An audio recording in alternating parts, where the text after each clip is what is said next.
The removal of Rod Blagojevich from office has put political reform in the spotlight. Today, several lawmakers are calling for an end to pay-to-play politics in Illinois. ABC 7's Paul Mikey joining us now with more on whether reform is actually possible in this state. Good question. Alan, Linda, many legislators look at it this way. If there is to be significant reform, it'll come now, or it may not come at all.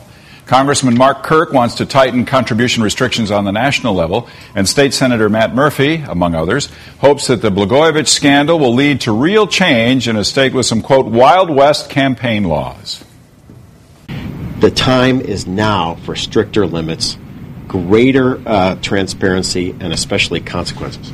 The congressman and the state senator argue that anyone who benefits from an earmark in Congress or a member initiative in Springfield shouldn't be allowed to make a campaign contribution. It has become increasingly clear that the time for disinfecting Illinois politics is now. After a historic week, there is little doubt that the chorus for ending pay-to-play in Illinois has many voices. I think things have to change. We need to enact campaign finance reform immediately. Like now, there have been forceful calls for campaign finance reform in the past, but many contend that what's been done, while beneficial, has only nibbled at the edges without getting to the core of the problem. Campaign contributions are completely unregulated. You want to give $10 million to the former governor or the new governor, you can. And that really creates a climate where, we're trying to run this state with the bank vault open.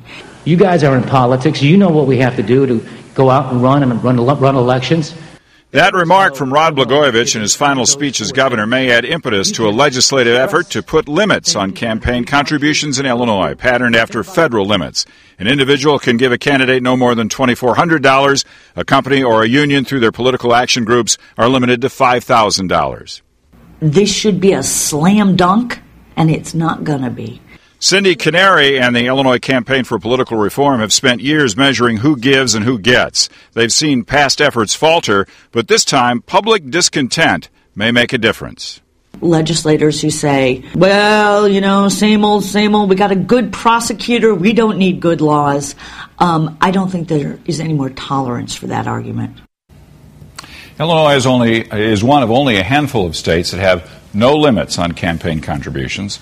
The first sign of whether that has a chance of changing will come next week when the General Assembly returns to Springfield. They have some housekeeping to take care of next week, but then the following week is when they really get down to it again. So we'll watch. We'll see. All right. Thank you.